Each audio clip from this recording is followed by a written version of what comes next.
Perfect time, actually, to update you on that case concerning the former dentist, James Craig. Now, he is an Aurora dentist, or was an Aurora dentist, who is now accused of killing his wife, Angela. He's accused of poisoning her by placing something that killed her in her protein shake and then trying to fabricate evidence to make it look like she took her own life.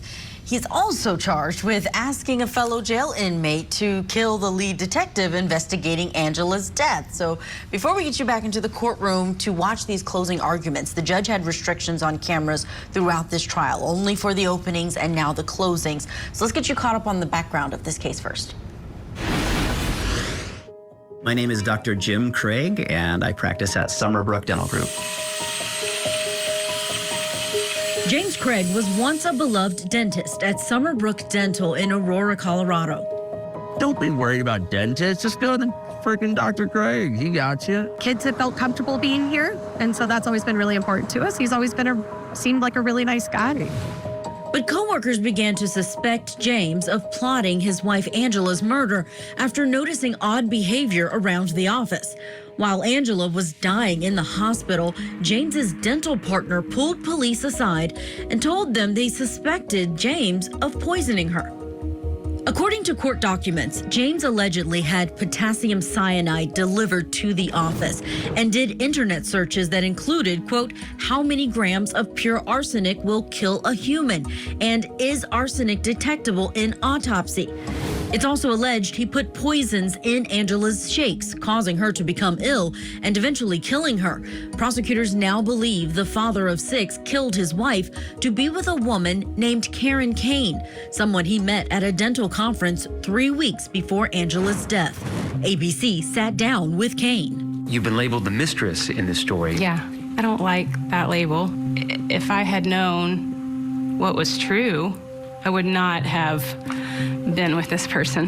Do you think that James Craig allegedly poisoned his wife to clear the deck so he could be with you? There's no way I'm motive. There's been no planning a future together. James Craig now faces trial and is charged with first-degree murder in his wife Angela's death. He has pleaded not guilty of the crime. Now that you're all caught up, let's get you inside of the courtroom. We're watching together the closing arguments, and first up is the state of Colorado. Chose to cross-examine witnesses. That's the presentation of testimony, the presentation of evidence.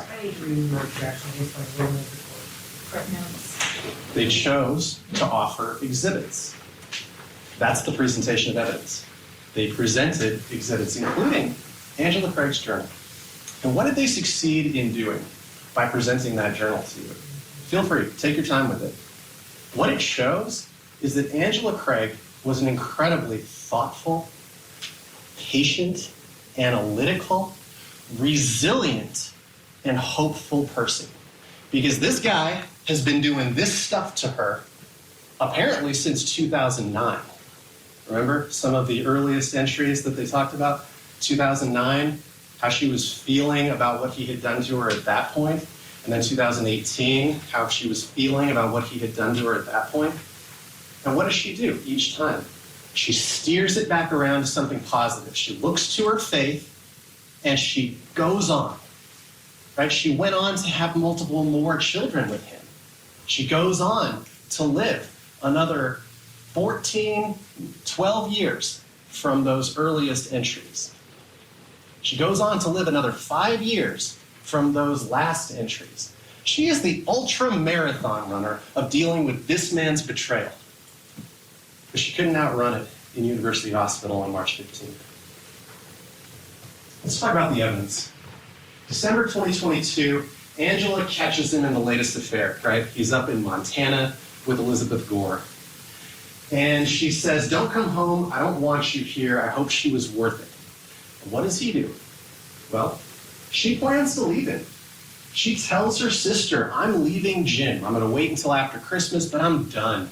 I'm leaving him. This is not a woman who can't fathom a world in which she's divorced from James Craig. This is a woman who is ready, willing, and able to leave Jim Craig. She's telling her sister, her best friend, her confidant, I gotta go. What does Jim Craig do?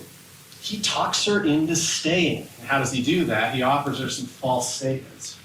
And then she tells Tony, it wasn't what I thought.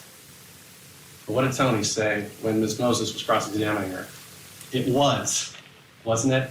Yeah, it was. But he had Angela convinced because he's very convincing.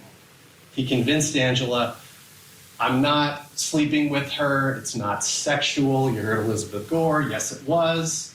Right? He offers false statements to dig himself out. This is not a man who wants to get divorced. If he wants to get divorced, she's serving it up to him on a silver platter. Thanks. Goodbye. It's not what he wants. He says the D word, right? He says divorce, but then he backtracks, right? This text from December 22nd, a couple days before Christmas. I'm sorry that I suggested we should just get a divorce. That was horrible. It was me talking out of fear and maybe desperation as well. I don't think we would be better off divorced. And I'm not just trying to buy my time until after Christmas and then convince you to leave. In fact, I hope that things just keep getting better and better after Christmas. This is a man who's digging himself out, reassuring Angela, convincing her that he's committed to their marriage. And she's definitely committed to it. January 2023, Angela discovers another affair. This is Carrie Hegeseth, right? And on January 3rd, the defendant texts Ms. Hegeseth, hey, big problems. Ange found the Doubletree Hotel receipt, discovered the missing money I used to buy the car, saw the money that I paid for the attorneys. I told her that we met on Seeking, but that I'm not sleeping with you. Another false statement that this man offers to his wife. And again, Angela believes him. Angela wants to believe in him. And he says, I'm going to have to go radio silent for a while, but I wanted you to know what I told Angela, all the false statements that I told Angela. In case she calls you, maybe you can back me up on these false statements. Right? He's no stranger to asking people to make false statements for him. Now again, he talks Angela into staying. He says, I hate that I lit our marriage on fire again and again. I just want to find some glimmer of hope that I can help you so I can feel like there's still a way forward with you. All the while he's telling Carrie Hegeseth, I've just had to lay low. I'm doing serious damage control over here. This is not a man who wants to get divorced. Every time this man says he wanted to get divorced, that's a false statement. He wasn't willing to get divorced. Now, he wanted out of his marriage, that's for sure. But he was not willing to do it with divorce. Angela was convinced. She was convinced. She believed him. He's very convincing. Now, on January 14th, he says to Carrie Hegeseth, I'm not happy, but can't get divorced right now. I'm not suicidal, just stuck. That's the most honest statement you get from James Craig in the evidence in this case. That's how he felt. He felt stuck. Not suicidal, but stuck. I can't get divorced right now. Why not? Why not? Because he doesn't want to suffer those financial and reputational consequences of divorce. What else does he say to Carrie Hegeseth? He says, well, that's where he says on March 14th, I'm not happy, but I can't get divorced right now. Not suicidal, just stuck. And then 2 days later, Brian Redfern is tightening the financial leash, right? Has that meeting with his partners, comes over late at night, tells James Craig, you're going to have to take a drastic pay cut. And you're going to have to work more hours. You're going to have to take less time off. More hours, less money. This is after he's telling Carrie Hegeseth, I can't get divorced. And this is how he describes his marriage to Carrie Hegeseth for a month. He calls it a situation, a problem. He says he's frustrated, stuck, trapped, hopeless, helpless. These are all his words. You have all of these text messages. Hegeseth didn't deliver, right? He asks her, Can't you help me with my problem? I know you're resourceful. I have all this money I'd like to get you, but Angela's really... Dynamic closing argument from the prosecution out the gate there. Pointing the finger, of course, at Daniel Craig for the murder of his wife. We'll see how this goes, plus the defense, how they will argue in front of the jury. Stay with this case against James Craig. Closing arguments after this. Tonight in closing arguments, a jury decides whether or not two parents tried to kill their own daughter. We're live with the very latest as deliberations get underway. Closing arguments with Vinny Politan tonight at 8/7 Central, only on Court TV. Friday night, superstar guards face off as the Indiana Fever take on the Dallas Wings. Then the Los Angeles Sparks look for a win against the Seattle Storm. Coverage begins Friday night at 7. Find Ion wherever you watch. Ion, it's on.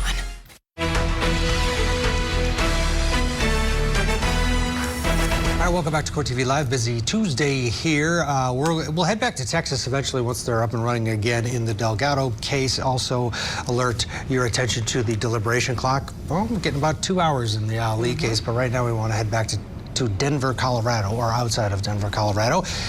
And the Craig closings. This is the dentist former dentist. He's on trial, both sides with their final opportunity to address the jury. James Craig is the defendant. Let's go back in, pick up the prosecutor where we left off.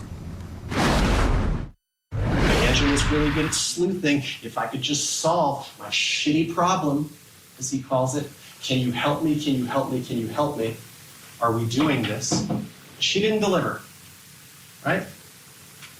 But she told you about what he said about the movie The Purge, who he would purge, Angela. How would he purge her? By injecting her with something untraceable. Now he goes to this dental conference in Las Vegas, February 22nd through 25th, and he meets Karen King. And what does he say in the Timeline Manifesto? I went to Las Vegas and had another affair. He's not talking about anybody else. He's talking about Karen King. Karen King was different. On at least the surface, right? He didn't meet her on Seeking.com. There's no financial arrangement to their relationship. And perhaps most importantly, she's not going to sleep with him if he is still actively married to Angela, actively living at home as husband and wife. 3 major differences between Karen Kane and the Seeking.com ladies. They knew he was married. He told them different stories, right? He told one of them he was actively in a divorce, told Carrie Haggis that he can't get divorced, but they all knew, and they all didn't care. And there is that financial component. Another important distinction, these ladies from Seeking.com were turned off by his grand overtures. But Karen Kane engages with that. She liked it, she reciprocated it to him. So, was James Craig's game or his goal with Karen Kane different? It doesn't matter, because the impediment was the same. The impediment was his continued marriage to Angela. It was Angela's very existence. So whether Karen Kane was just the next sexual conquest, or whether he really was, as he said to her, in love, wanting a future with her, it doesn't matter. Because the obstacle to overcome was Angela. Karen Kane was convinced that James Craig was sincere. She believed him. She believed that he was in love with her. Because he's very convincing. So he returns from Vegas and he gets straight to work on a solution to his problem.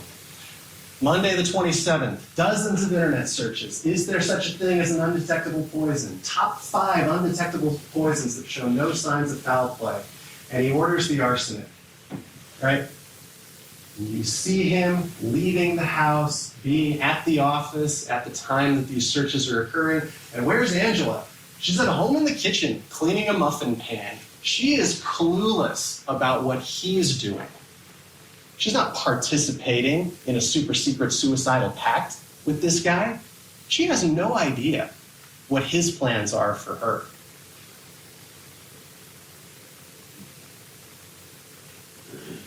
Orders the arsenic, delivered to the mailbox. And he's making plans, right? Invited Karen Kane. She's supposed to come on March 8th, right? The clock is ticking. He's got a date, and he's not going to miss it. Tuesday, dozens more searches. How to make murder look like a heart attack. Not how to make suicide look like a heart attack. Not how do I talk my wife out of suicide. How to make murder look like a heart attack. Because he knew what he was going to do. Make it look like an accident. There he is, leaving and returning. He's at the office when these searches are happening. Wednesday, heart attacks and murder. Not heart attacks and suicide. Heart attacks and murder. How long does it take to die from arsenic poisoning? He kind of needed that information because that's what he was about to do to her. There he is again, leaving and coming back at the office when all of this is taking place. Meanwhile, telling Angela he wants to work on the marriage, right? I feel like I'm trying to be better every day, and every step forward comes with 2 steps back. I don't want you to feel like you have to be the one clawing this relationship back. Again, he's reassuring Angela that he's actually committed to the marriage. He's deceiving Angela about infidelity, right? He says, I really was in Las Vegas by myself. Nope. False statement by James Craig. He was in Las Vegas with Karen Kane. Oh, I'm not communicating with any of the girls off that site. Also a false statement by James Craig, because we know he's still talking to Elizabeth Ward. Let's bring in criminal defense attorney Marie Pereira to get her final thoughts on this case. We haven't gotten to see much of it, Marie, but we are now hearing the closing arguments on a case where the allegation is his motive was to be with a woman who didn't even really know that they were that serious. His motive was to get rid of his wife without having to share his marital assets. That was the motive. And I think the way the prosecutors are tying up the whole story is really good for the jurors to remember, because this was a very long case, lots of testimony. He's zeroing in on the motive. He's zeroing in on all the evidence they have against him. The Google searches don't lie. Your heart may lie, your mouth may lie, but what you're thinking is a part of your Google search. And that, I think, for him is the most damning evidence, because why are you searching for types of poisons on your Google search? Why are you doing that? I think that's what the jury's going to take away most, even though closing statements is not evidence, but it's part of the storytelling that's really embracing the narrative you're trying to push to the jurors. Those Google searches, for him. Yeah, true. I mean, yeah, there's no explanation. Top 5 ways to kill somebody undetectably with poison. I mean, it's, unless he watches a lot of court TV and true crime, and he's just curious about these things. Yeah. But because I don't want anyone looking at my Google searches. It's only because of the cases we watch. This case was not. We couldn't watch the entire. I wish we would have been able to, but the judge in this case allowed the opening statements, the closing arguments, and then we'll get the verdict. Right. But because people have been talking about this one for a long time as it's been ramping up for trial. It's so shocking. And we'll see. But we'll see what happens. Yeah. Marie, as always, thank you, and just make sure you watch those Google searches. Could be all of our demise. We've still got a lot ahead. Don't go anywhere. We've got to get to a break. We're standing by in Washington. 2 hours this jury has had the case against those parents accused of attempted murder of their daughter. When there is movement in that courtroom, we will take you there. Plus, we'll get you back to court in Texas. The case against Billy Delgado. Stay with us. Court TV, your front row seat to justice.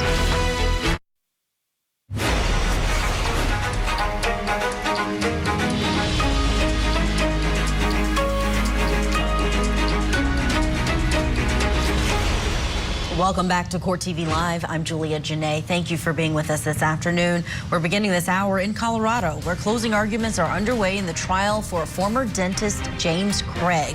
He stands accused of killing his wife Angela by allegedly poisoning her protein shakes. He's also accused of doing something after he was arrested, trying to fabricate evidence to make it look like she took her own life, and of asking a fellow jail inmate to kill the lead detective investigating his wife's death. Let's go back into the courtroom now, picking it up right where we left off with the prosecution's closing argument in front of this jury. Just go ahead and read them. Angela goes to Utah, takes a last vacation. Of course, she doesn't know it's her last vacation because she's making other plans, right? Her sister told you they were going to go to Newport, Rhode Island. They had learned all about the Vanderbilts when they went to Asheville, North Carolina, and they were fascinated. They loved history. They loved genealogy, and they loved American history, and they were going to go to Newport, Rhode Island, learn more about the Vanderbilts. But if you believe this man, that was all a facade. That was all Angela deceiving and manipulating her sister Tony about some future vacation that Angela knew was never going to occur. Saturday the 4th, here comes the arsenic, and there goes Jim Craig to pick it up from the mailbox. He wastes no time. No question. He did it. Bought the poisons. And they changes Karen Kane's travel, right? They changed the plan. Now she's not coming until the 16th. He's bought himself a little more time. I mean, Angela's in Utah. He can't very well murder her while she's in Utah. He's got to wait for her to get home, and he doesn't know how long this is going to take. Angela comes home, and he wastes no time the next morning preparing that shaker bottle. She's drinking it, and he's leaving to work, doing more searches about tetrahydrozoline poisoning timeline. And then she starts to feel sick, and she tells him her symptoms. Now remember, if you believe him, this is all a facade. This is all Angela just committing to the bit, committing hard to the bit. All of her texts about how she's feeling dizzy, and she says she feels drugged, and he says, well, I know, given our history, that must be triggering, but just for the record, I didn't drug you. Who needs to say that? This guy. Why? Because he actually had drugged her in the past, without her knowledge, without her consent.